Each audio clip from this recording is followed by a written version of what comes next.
The Joan Davis Show. I Married Joan, featuring Jim Backus as Judge Bradley Stevens. I Married Joan.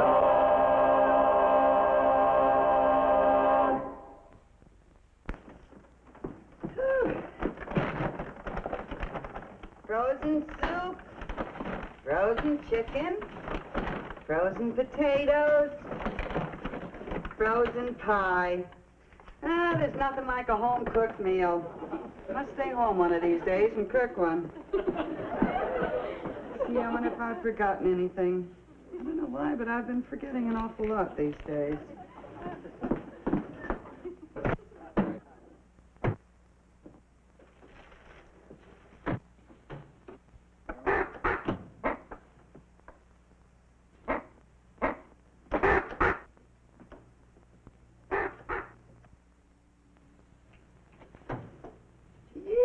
A crow. Fly away, Birdie. Here, come on. Come on. Oh, you hurt its little leg. Well, now you wait right there, and Joni will fix it for you. You wait right there. Right there. Here, Joni will fix your leg now. Come on. This won't hurt a bit, and it'll just help it while it heals. That's a good boy. Now, you wait right there, and I'm going to get a box and make you a bed, you nice little crow. You know something? You look tired.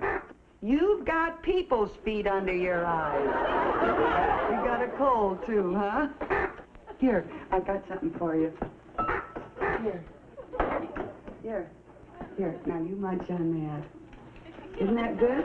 I'm going to make a nice bed for you. Now, you stay right there. Will you?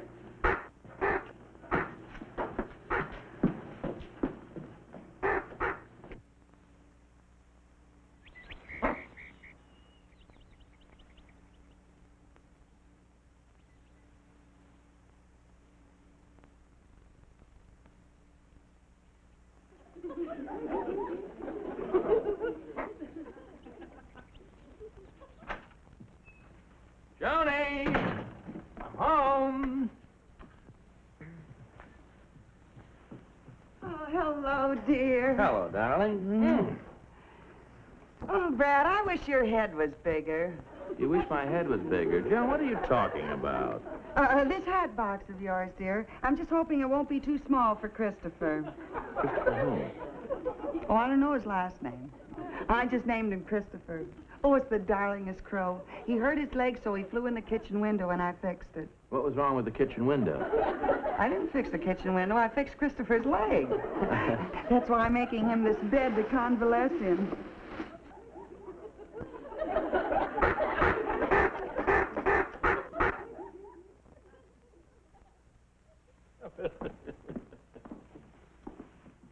He's gone. Well, he must have flown back out the window. Well, he's in no condition to fly. He should be grounded. I was going to make a pet of him. Look, dear, I have to look over some briefs before dinner. Oh, Joan, did you get the bank statements like I asked you? I forgot. Well, that's all right, dear. You remember tomorrow, hmm? Okay.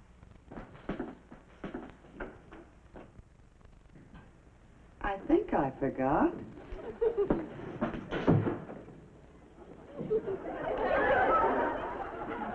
Oh, Brad, you doll boy.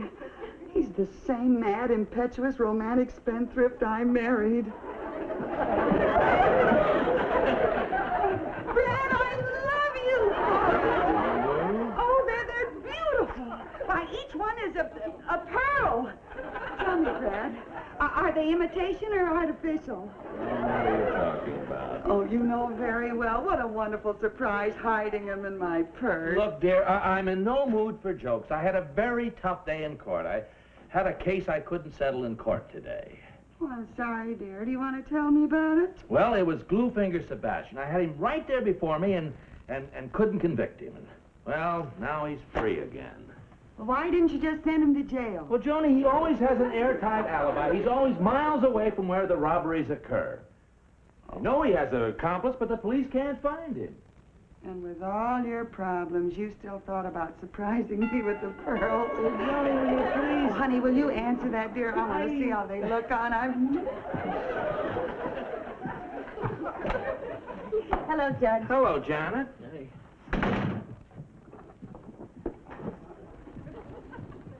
Look, if it's the 15 cents you're looking for, I found it and smoked it after dinner last night. It must be here. I was wearing them while I was talking to Joni this afternoon.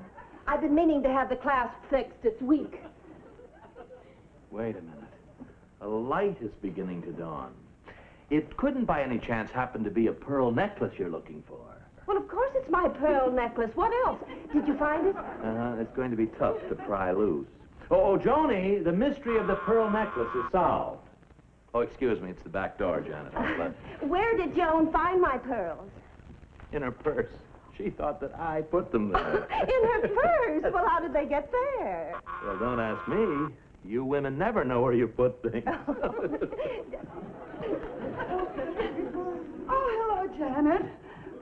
Aren't they beautiful? They're very becoming. Now, may I have them, please? Kerwin and I are going out to dinner. Can you have them? I just got them. Oh, please, Joni, I'm in a hurry. Well, I don't think I should lend them the first night that I get them. Lend them. Those happen to be my cultured pearls. Your pearls? I can see you haven't been wearing your pith helmet under the noonday sun. Dogs in the... If you will look on the clasp, you'll see it's my necklace. I dropped them here this afternoon. Then how did they get into my purse? Well, that's a question I'd like cleared up, too. Brad put them there to surprise me. Well, Brad says otherwise. Then what were you doing in my purse? What was I? I wasn't near your purse. Well, they certainly didn't crawl in there to get more culture. Joan, you mean you don't remember finding them and hiding them in your bag? Was the milkman. Well, have you girls got the pearl necklace situation all cleared up? Brad, she says that you didn't put these in my bag to surprise me, that they're hers.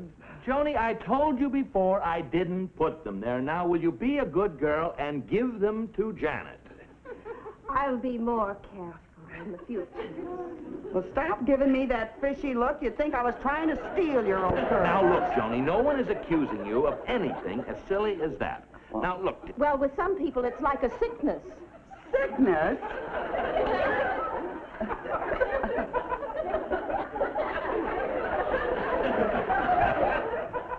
There's your old pearls. Sickness? Janet, what are you talking about? Judge, may I see you for a moment privately?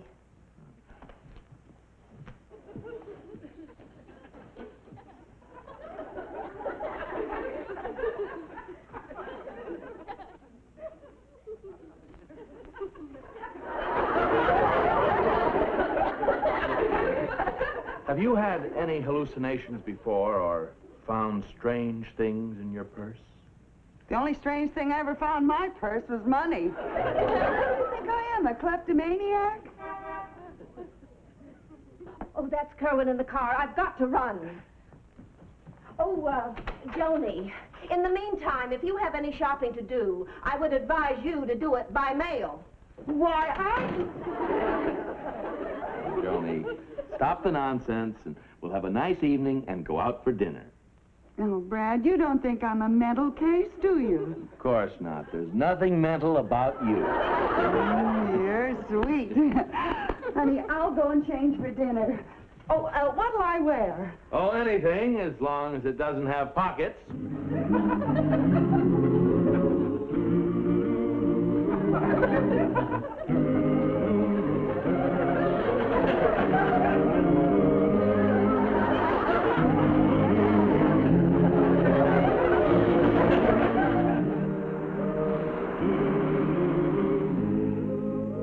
So, you finally decided to come home, huh, Roberosa?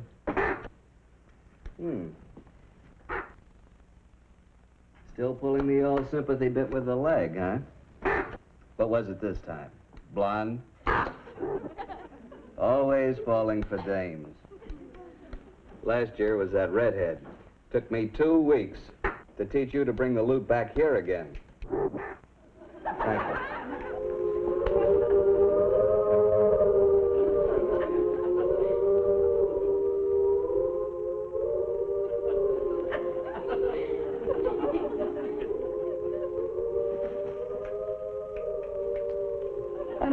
for pearls. I don't even like oysters.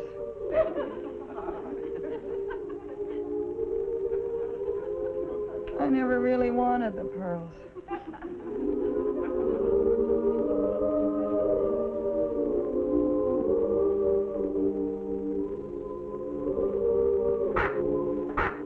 Christopher! Right over there. You wouldn't hear it if it was a brass band. Christopher! It's Joni! No. Must have been that beef a la mode I ate. Last time I'll put ice cream on my beef. If I don't get some sleep, I'll have 4 new crow's feet in the morning. Crow's feet. Now, why did I say that? Poor little Christopher flying around with a lame leg. Oh, no.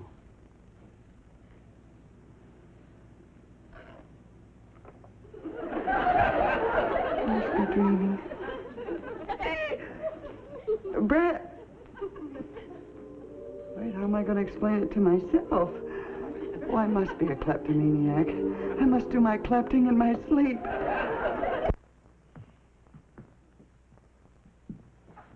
Well, all I ask, Brad, is when I come up for trial to please remember I've been a very good wife except for second-story work nights. Joni, there is no direct evidence that you are a kleptomaniac. You were merely on a ladder leading to an open second-story window in the middle of the night in the pajamas and robe and... Now, who could be suspicious of an innocent-looking thing like that? I could have been picking roses. On the second floor? They could have had long stems. Brad, that's the cops. I'm not dressed. I wouldn't let them see me. Don't you be silly, dear. No one is going to arrest you. Not while I'm here, dear. Not while the judge is here. Now, the way to clear this up is to follow the logical chain of events. I was in this room, and I went to the dresser, opened my purse to get a handkerchief, and there was...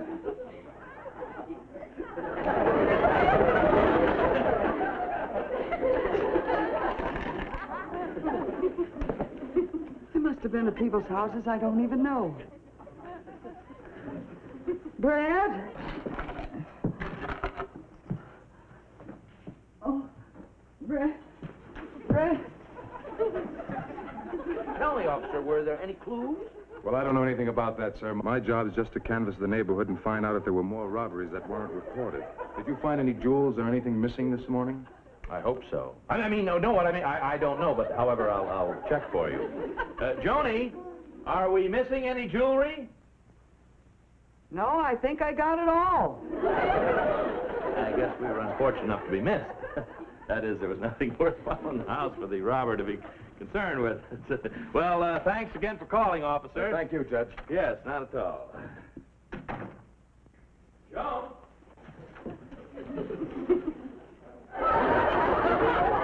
That was Officer Brannigan. He said there was some jewelry missing in the neighborhood last night. Well, Brad, you don't think that I... Now, look, dear, we all have problems to face, and to some of us, these problems we don't even suspect exist. Honey, let me explain. Would you mind explaining it to me? Well, why should I stand up? Well, I'm very nervous with this problem that I'm facing. I'm sitting on pins and Now, look. There are people, and perfectly good people, who take things belonging to other people without knowing why or what they're going to do with them. You mean the Income Tax Bureau? No, dear, no. Now, if I were to tell you that you were suffering from a mental lapse, what would you say? Well, I'd say... Yes? Oh, I was excited. I'm stuck. No, you're not. A very good friend of mine, Dr. Oglethorpe, happens to be one of the very best psychiatrists. I'll see him on my way to the office and have him stop by and see you this morning. And remember, he's used to treating people whose troubles are deep-seated. Oh, I got a dilly for him. Now, look here, he'll help you. Do whatever he says and trust him. Will you do that for me? Brad, I'll do anything for you. Just go before I get lockjaw. That's my girl. And remember, things like this have been cured without leaving the slightest scar.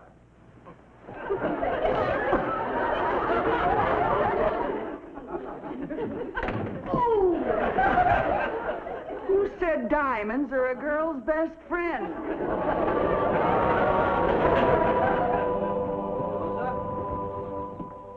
Here, Ruberosa. So, this is the house, huh? Well, you stay right there. I'll talk to you later. Brad, his sweet, wonderful, adoring wife has turned out to be another Dr. Jekyll and Mrs. Hyde. Wonder if the psychiatrist will bring his own couch with him.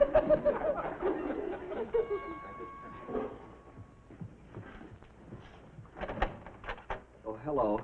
Oh, please come in. I've been expecting you. You have? Yes, in fact, I was expecting you even sooner, Dr. Oglethorpe. You were? Yes. I hope you'll excuse me. I'm just a little nervous. I've never been psychoanalyzed before. Oh. Well, there's really nothing to it. I see. Well, pull up a chair, Doc. Now, now tell me, did anything strange happen here yesterday? Well, I met Christopher. That's what I named him.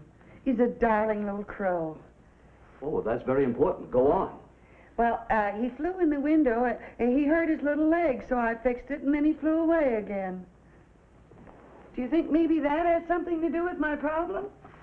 I think we're at the heart of the matter.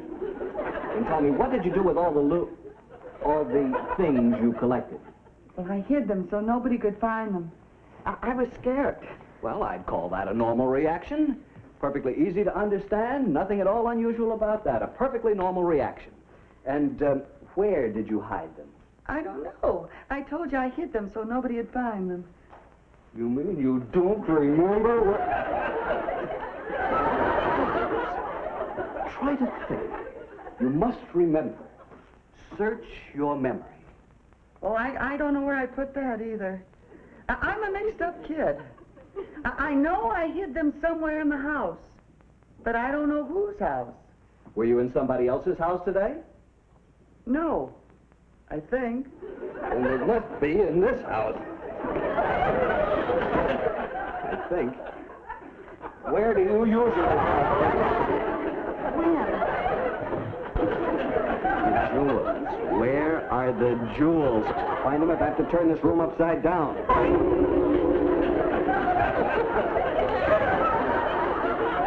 Well, they're obviously not here. Maybe they're in the bedroom. Let's go. And the bedroom is this way.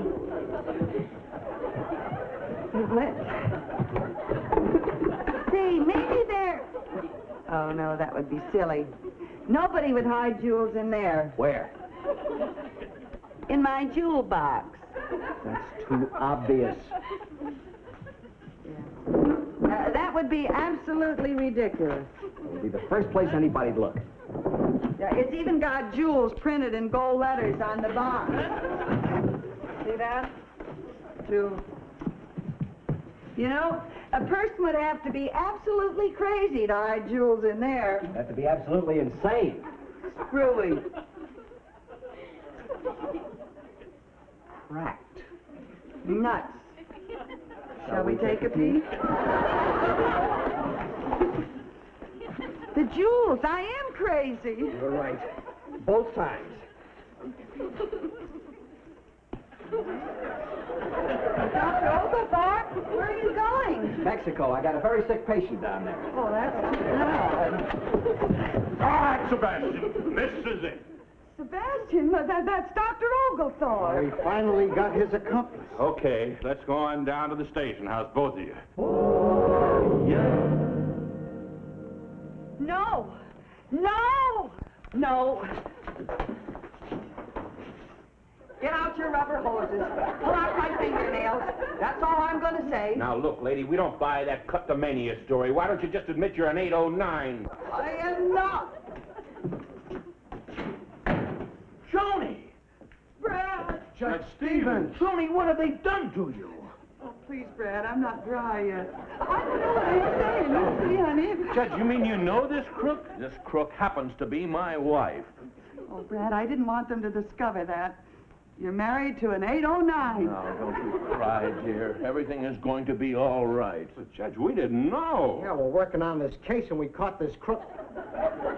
I mean, your wife with the missing jewels. What else could we think? My wife happens to be a very sick woman. In the head.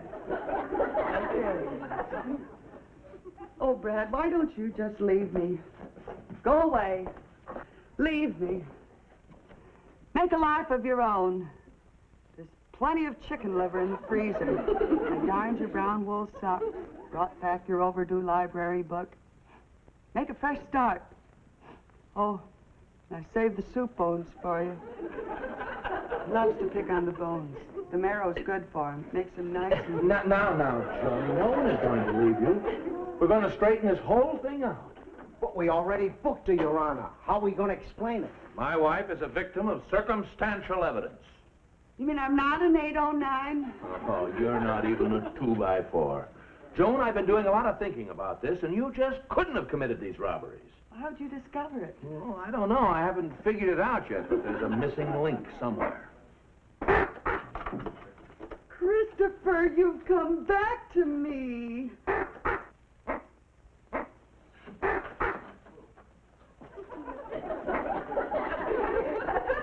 You mean that's your bird? Joni, look. Well, what do you know? I never would have believed it. There's your burglar. Christopher, it was you who was walking in my sleep. No wonder most of the robberies we investigated lately had some little black feathers left at the scene. Take that crow into custody and book him as an accomplice and accessory. Okay, Lieutenant, what do you know? And all the time we thought we were up against a mastermind. And all the time it was only a bird brain.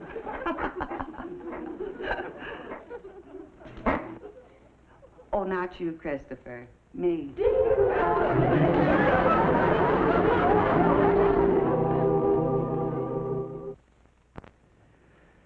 Well, I still think that was an awfully harsh verdict you gave, Christopher. Couldn't you have shown a little more leniency? Joni, we've been through this 100 times. If you want, it's within your constitutional rights to take it to a higher court. My little Christopher, a jailbird. A tear.